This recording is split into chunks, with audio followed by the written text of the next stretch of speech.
السلام علیکم۔ میں امید کرتی ہوں آپ سب خیریت سے ہوں گے۔ آج پھر نئی کہانی لے کے آپ کی خدمت میں حاضر ہوئی ہوں۔ کہانی کو آخر تک لازمی سنیے گا۔ چلتے ہیں کہانی کی طرف۔ لوڈ شیڈنگ سے پریشان ہو کر میں اکثر اپنے گھر کے پاس بنے ایک پارک میں چلی جایا کرتی تھی۔ وہیں میری ملاقات الینا آنٹی سے ہوئی۔ نام تو ان کا کچھ اور ہے لیکن میں الینا ہی لکھ رہی ہوں، اور چونکہ ہم تقریباً روز ہی ایک وقت پر ملتی تھیں تو اچھی دوستی ہو گئی تھی۔ ایک دن جب وہ پارک آئیں تو میں نے ان سے پوچھ لیا کہ آپ اپنے بارے میں کچھ بتائیں، تو کہنے لگیں زندگی نے اتنے رنگ دکھا دیے ہیں کہ اب کیا میں کسی کو اپنے بارے میں بتاؤں کہ میں کون ہوں اور کیا ہوں۔ مجھے ان کی بات سن کر کچھ عجیب سی حیرت کا احساس ہوا۔ بظاہر تو وہ ایک خوش پوش فیملی کی خوشحال خاتون لگتی تھی۔ ان کی باتیں بھی زندگی سے بھرپور ہوا کرتی تھیں۔ میں نے ان کو کبھی اداس نہیں دیکھا تھا، ہمیشہ مسکراتی ہوئی ملتی تھی، پر آج اس قسم کی بات پر میں چونک گئی۔ میں نے ان سے اصرار کیا کہ میں جاننا چاہتی ہوں، تو وہ بتانے پر راضی ہو گئی۔ ان کی کہانی انہی کی زبانی سنا رہی ہوں۔ میرا تعلق ایک مڈل کلاس فیملی سے تھا۔ میری شادی ہوئی جیسے سب عام لڑکیوں کی ہوتی ہے، ماں باپ کی دعاؤں میں رخصت ہوئی۔ اچھی زندگی گزر رہی تھی۔ شادی کے 5 سال بعد ایک فیملی بن گئی جس میں میرا شوہر نعیم اور ایک بیٹی فروا تھی جو ابھی 4 سال کی تھی۔ میں اپنی فیملی کے ساتھ بہت خوش تھی۔ فروا سے بہت پیار کرتی اور اسے بھرپور توجہ دیتی، اچھی باتیں سکھاتی، اس کی بہترین تربیت کے لیے کوشاں رہتی۔ نعیم بھی میرے ساتھ مل کر فروا کی اچھی تعلیم اور مستقبل کے خواب دیکھتے۔ ہم دونوں ہی جدوجہد کر رہے تھے اپنی فیملی کے سٹینڈرڈ کو بڑھا سکیں۔ دن رات کی محنت کا ثمر ہماری خوشحالی کی صورت ملنا شروع ہو گیا تھا کہ اچانک دہشت گردوں کی گولیوں کا نشانہ بن کر نعیم اس دنیا میں ہم دونوں ماں بیٹی کو اکیلا چھوڑ کر چلے گئے۔ میں اس صدمے سے نکلنے کی پوری کوشش کر رہی تھی کیونکہ اب مجھے اکیلے ہی اپنی بچی کو سنبھالنا تھا۔ میں اپنے دکھ کو بھول کر فروا کے مستقبل کے لیے پریشان تھی۔ میں ایک دم سے فائنینشیل کرائسس کا شکار ہو چکی تھی۔ نعیم کا اپنا گھر تھا لیکن عدت کے لیے میکے آ گئی۔ میکے میں صرف بھائی اور بھابھی تھے۔ ماں باپ کا بہت پہلے ہی انتقال ہو چکا تھا۔ گھریلو اخراجات کے لیے عدت تک تو بھائی بھابھی نے ساتھ دے دیا تھا، مگر اس کے بعد وہ بھی ساتھ چھوڑ چکے تھے۔ ان کو اپنی آمدنی کم ہونے اور اس اچانک خرچے پر بھابھی کے تھیور اور طنز تانے اور سے برداشت نہیں ہو رہے تھے۔ سارے گھر کے کام کرنے کے باوجود انہیں میرا وجود بوجھ لگنے لگا تھا۔ بات بے بات فروا اب ان کے ہاتھوں پٹنے لگی تھی۔ ان سب وجوہات کی بنا پر میں نے نوکری کی تلاش شروع کی۔ بہت سی جگہوں پر اپلائی کیا، جگہ جگہ دھکے کھائے۔ اس کے باوجود تعلیم کی کمی کے باعث نوکری نہیں ملی۔ میں نے اپنی سہیلی سے اس سلسلے میں بات کی۔ اس کے شوہر ٹی وی میں کہیں کام کرتے تھے اور ایک ٹی وی چینل میں ریسپشنسٹ کی جاب کے لیے میں نے اپلائی کر دیا تھا۔ نوکری تو نہیں ملی لیکن اتفاق سے ایک جونیئر آرٹسٹ کا کردار کی آفر مل گئی تھی۔ میں نے پیسے سن کر کام کر لیا تھا۔ کم ہی صحیح مگر نہ ہونے سے تو بہتر ہی تھا۔ عزت کی چٹنی روٹی تو مل جاتی۔ میں نے گھر میں کسی کو کچھ نہیں بتایا تھا۔ کئی دن مختلف جگہوں پر چھوٹے چھوٹے رول کرنے پر مجھے کچھ پیسے مل گئے تھے۔ اس بات کا ذکر جب میں نے خوشی خوشی گھر جا کر کیا تو بھائی ٹی وی پر کام کرنے کا سن کر غصہ کرنے لگے۔ کئی دنوں تک جب میں ہر دفتر میں نوکری تلاش کر رہی تھی تو کسی کو بھی میری پرواہ نہ تھی۔ میں کیسے اتنی محنت کروں گی؟ وہ تو بس اپنی زندگی میں ہی مگن تھے۔ اور پھر سارا دن تھک کر جب میں گھر آتی تو بھابھی کو دیکھ کر سارا دن کی بھوکی پیاسی میری بھوک ویسے ہی مر جاتی۔ اور اس دن جب مجھے چند پیسے میری محنت کی کمائی کے مل گئے تھے تو میرا انہی بھائی کی غیرت اچانک جاگ اٹھی تھی۔ پھر اس ساری صورتحال کا نتیجہ یہ نکلا کہ میری بچی کے رکھنے سے انکار کر دیا گیا اور نعیم کے گھر جانے کے لیے کہہ دیا گیا۔ میں بہت پریشان ہوئی، پر جانا تو تھا، سو نعیم کے گھر واپس آ گئی۔ اب اپنا اور اپنی بچی کا پیٹ مجھے ہی پالنا تھا۔ اتنی چھوٹی تھی کہ اسے اکیلے گھر میں چھوڑ نہیں سکتی تھی، اس لیے مجھے ٹی وی اسٹیشن پر فروا کو اپنے ساتھ رکھنا پڑتا۔ کام کے دوران فروا کبھی مجھے تنگ کرتی تو کبھی لوگوں سے کوئی غلط بات کو سن کر سوال کرتی، مگر میں مجبور تھی، میرے پاس اور کوئی راستہ ہی نہ تھا، اس لیے کام کرتی رہی، تھوڑا بہت کما بھی لیتی تھی جس سے راشن پانی کی ضرورت پوری ہو رہی تھی۔ مگر فروا کے اسکول اور اس کی تربیت کے بارے میں سوچ کر میں اب بھی بہت فکر مند تھی۔ مجھے جونیئر آرٹسٹ کے لیے کئی رول مل چکے تھے۔ الینا آنٹی کی آواز بھر آ گئی تھی۔ میں نے جلدی سے اپنے ساتھ والی لائی ہوئی منرل واٹر کی بوتل ان کی جانب بڑھا دی۔ وہ کچھ لمحے کے لیے خاموش ہو گئے، پھر جیسے پانی سے ان کے دل کو سکون ملا تھا اور انہوں نے بات وہیں سے شروع کر دی۔ یہاں رکی تھی، وہ کسی سوچ میں ڈوبی کہہ رہی تھیں، لوگوں کے رویے بھی وقت کے ساتھ ساتھ بدل ہی جاتے ہیں، چاہے بعد میں کتنا ہی آرام اور آسائشیں مل جائیں، پر کچھ وقت اتنی تکلیف دہ ہوتے ہیں کہ ان کی چبھن مرتے دم تک میں دل سے نہیں جاتی۔ ایک رات جب میں ٹی وی اسٹیشن سے گھر واپس آ رہی تھی، اس رات زیادہ ہی دیر ہو گئی تھی اور کوئی 3 بج رہے تھے، پورا راستہ سنسان تھا۔ سناٹے کی وجہ سے مجھے خوف محسوس ہو رہا تھا، مگر گھر تو جانا ہی تھا۔ تو ہم جا رہے تھے کہ راستے میں کچھ گنڈے مل گئے تھے جو بدتمیزی کرنے لگے۔ میں بھاگ نکلی تھی لیکن انہوں نے فروا کو پکڑ لیا۔ میری تو جان ہی نکل گئی۔ میں پلٹ کر واپس آئی اور ان سے لڑنے لگی۔ عورت ذات کا ان موٹے موٹے گنڈوں سے لڑنا آسان کام نہیں تھا، لیکن کسی بھی طرح مجھے اپنی بچی کو بچانا تھا، اور میں نے فروا سے کہا، تم بھاگو، میں آتی ہوں۔ میں نے روک رہی تھی، ان سے لڑ رہی تھی۔ لوگ سمجھتے ہیں کہ گھر سے باہر نکلنے والی ہر عورت آوارہ ہے اور اپنی بد کرداری کی وجہ سے کام کرنے نکلی ہے، لیکن کوئی بھی اس عورت کی پریشانی کو نہیں سمجھتا جو ماں ہے اور اس کے بچے بھوکے ہیں۔ پر وہ خود چھوٹی سی بچی تھی، اتنی سمجھ تو نہیں، وہ بھاگتی ہی چلی گئی اور گم ہو گئی۔ وہاں سے ایک آدمی گزر رہے تھے، انہوں نے گنڈوں سے لڑتے اور خود کو بچانے کی کوشش کرتے دیکھ کر مجھے بچایا تھا۔ الینا آنٹی کے چہرے پر ہلکی سی مسکراہٹ آ گئی، ہنس کر کہنے لگی، کسی فلم میں ہیرو کی کہانی لگتی ہے نا، یہ سچ میں میرے ساتھ ہوا ہے۔ پھر اپنی بات کو شروع کرتے ہوئے کہنے لگی، میرا ان سے تعارف ہوا تو معلوم ہوا کہ وہ تو نعیم کے دوست شفیق ہیں۔ نعیم کے منہ سے ان کا کافی ذکر سن چکی تھی، لیکن کبھی ملی نہ تھی۔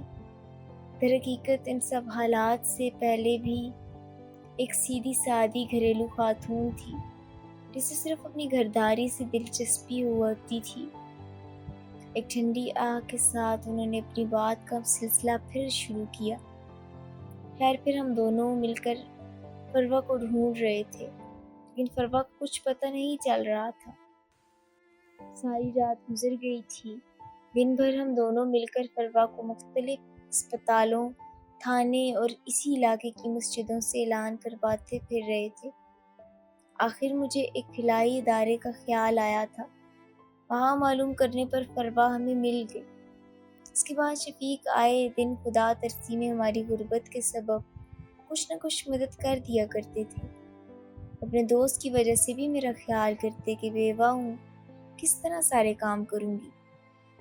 اسی سوچ کے تحت وہ کبھی ہمارے گھر کے چھوٹے موٹے کام جیسے سودا لانا، بل جمع کروانا بھی کر دیا کرتے، حالانکہ وہ کبھی گھر کے اندر نہیں آئے۔ صرف دروازے سے ہی لوٹ جاتے تھے۔ خاندان اور محلے والوں سے تو ویسے بھی مجھے کوئی توقع رہی نہ تھی۔ ایک تو میں ٹی وی پر کام کر رہی تھی، دوسرے ہمارے گھر اب ایک نامحرم مرد کا آنا جانا دیکھ کر لوگوں نے بد کرداری کا الزام بھی میرے ماتھے پر سجانا شروع کر دیا، اور اس دن تو حد ہی ہو گئی۔ محلے کے کچھ مرد حضرات نے شفیق کو راستے میں روک لیا اور ان سے خوب باز پرس کی، تم علینا سے کیا چاہتے ہو؟ اس کے کیا لگتے ہو جو اس طرح اس کے گھر آتے جاتے رہتے ہو؟ آج وہی محلے والے جو ہمیں بھوکا مرتا دیکھ رہے تھے، کبھی کوئی یہ نہ پوچھتا تھا کہ تم نے کتنے دن سے کھانا کھایا یا نہیں کھایا۔ آج اچانک ان کی غیرت بھی جاگ اٹھی تھی اور اسلام کی ساری باتیں یاد آ گئیں۔ بس یہی یاد نہ تھا کہ پڑوسی اور رشتہ داروں کے بھی کچھ حقوق ہوتے ہیں۔ علینا آنٹی کے لہجے میں نے واضح طنز دیکھا تھا۔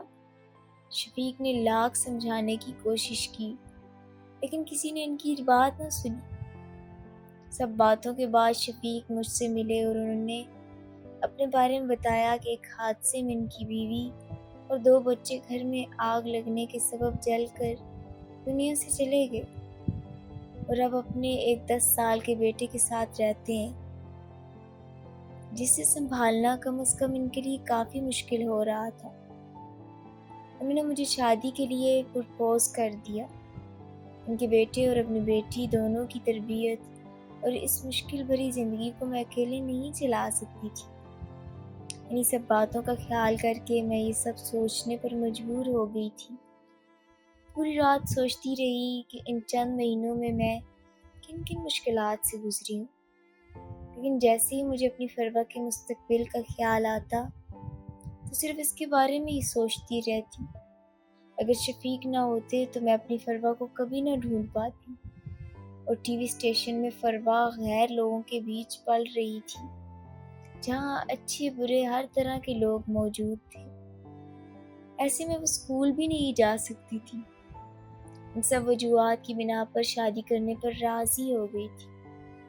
دنیا چاہے جو بھی کہے، میرا دل صاف تھا، میرا رب جانتا ہے، میرا کسی سے کوئی عشق عاشقی والا چکر نہیں تھا۔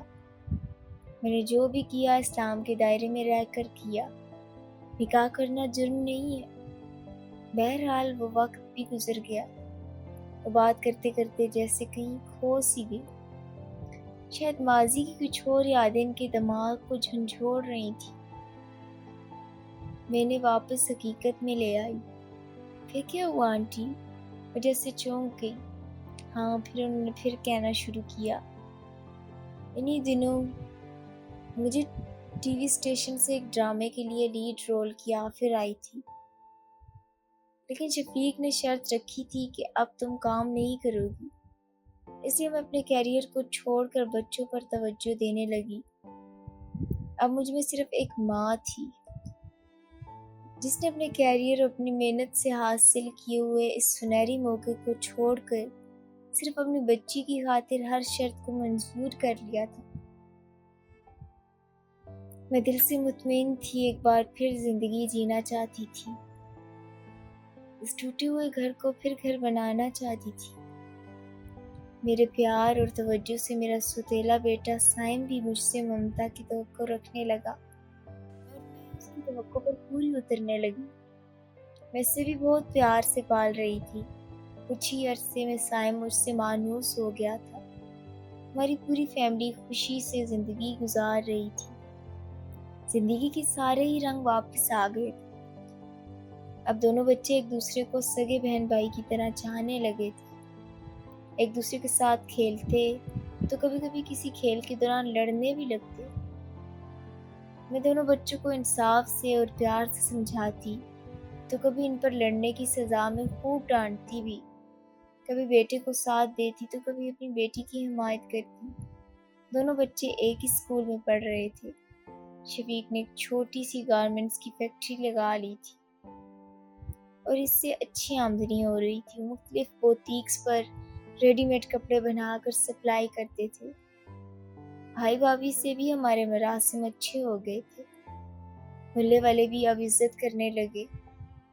اس سارے عرصے میں زندگی نے اتنی کروٹیں لیں کہ لوگوں کے چہروں پر چڑھے نقاب واضح ہو گئے، سارے بھرم ٹوٹ گئے۔ الینا آنٹی کی آنکھوں میں اس دن میں نے پہلی اور شاید آخری بار نمی تیرتی دیکھی تھی۔ واقعی وہ بہت باہمت خاتون تھی۔ اپنی آنکھیں صاف کرتے کرتے انہوں نے ایک بار پھر اپنی بات کہنا شروع کی۔ پھر اچانک وہ ہو گیا جو نہیں ہونا چاہیے تھا، مگر شاید یہی میرے نصیب میں لکھا تھا۔ شفیق کا ایک روڈ ایکسیڈنٹ ہو گیا اور وہ اسی حادثے میں جاں بحق ہو گئے۔ ہم اپنے دونوں بچوں کا اسکول میں داخلہ کرا چکے تھے اور اخراجات کا بوجھ پھر میرے ناتواں کندھوں پر آ گیا، اس لیے مجھے پھر کام کرنا تھا۔ ایک بار پھر میں اسی دوراہے پر آ کھڑی ہوئی تھی جس سے ایک بار پہلے گزر چکی تھی۔ اس کے باوجود میں نے ہمت نہیں ہاری، لیکن اب کی بار شفیق کی گارمنٹس کی فیکٹری کو سنبھالنے لگی، ساتھ ساتھ دونوں بچوں کو بھی پالتی رہی اور ان کی بہترین تربیت کرتی رہی۔ آج میرا وہی بیٹا انجینئرنگ کالج میں فائنل ایئر کا اسٹوڈنٹ اور بیٹی انٹر پری میڈیکل کر رہی ہے۔ میرا ارادہ اپنی بیٹی کو ڈاکٹر بنانے کا ہے۔ یہ تھی میری زندگی کی کہانی۔ آج میرے وہی بھائی جو مجھے اس دور میں چھوڑ بیٹھے تھے، جب مجھے ان کی سب سے زیادہ ضرورت تھی، میرے کردار پر کیچڑ اچھال کر بے گھر کرنے والے، آج اسی بہن کے بیٹے سے اپنی بیٹی کا رشتہ کرنا چاہتے ہیں اور اپنا حق جتا کر گئے۔ سوچتی ہوں آپ کیا جواب دیں۔ یہی سوچ کر دل بھر آیا اور کسی سے کہنے کو دل چاہا تو ان کو سب کچھ بتا دیا۔ کبھی کبھی ایسے شخص کی ضرورت پڑتی ہے جس سے آپ اپنے دل کی ہر بات کہہ دیں تو دل کا بوجھ ہلکا ہوتا محسوس ہوتا ہے۔ سب کہہ کر باقی ہلکی پھلکی سی ہو گئی تھی۔ ان کے چہرے پر ہمیشہ کی طرح مسکراہٹ تھی۔ اس دن میری نظر میں انعام سے نظر آنے والی خاتون کی عزت اور بھی بڑھ گئی اور میں سوچنے لگی اس ایک جذبے ممتا میں میری رب نے کتنی طاقت رکھی ہے۔ یہ قربانیاں دے کر ہر رشتے کو کھو کر بھی صرف اولاد کے لیے ہر ستم سہ جانا اور زندگی کو آگے بڑھانا۔ ممتا صرف گھر بیٹھ کر بچوں کو پالنے اور ان کی اچھی تربیت کا ہی نام نہیں، بلکہ ان بچوں کے لیے دنیا سے لڑنا بھی پڑے، کمانا پڑے تو ان کی خاطر یہ بھی گزرنا ممتا ہے۔ انہی بچوں کی خاطر اپنی محنت سے حاصل کیے گئے سنہری موقع کو چھوڑ دینا بھی ممتا ہے۔ لوگ کہتے ہیں کہ ورکنگ وومن اچھی ماں نہیں بن سکتی، غلط ثابت ہوگی۔ سوتیلی ماں بھی ممتا دے سکتی۔ ماں کی ممتا ہر روپ میں موجود رہتی ہے اور میں سمجھتی ہوں ہمارے معاشرے میں نہ جانے کتنی الینا جیسی خواتین ہوں جو اپنے بچے کے لیے ہنستے ہنستے قربانیاں دے زندگی گزار دیتی ہے اسی میں۔ اسی لیے تو ہمارے پیدا کرنے والے نے ماں کے پیروں تلے جنت رکھ دی ہے۔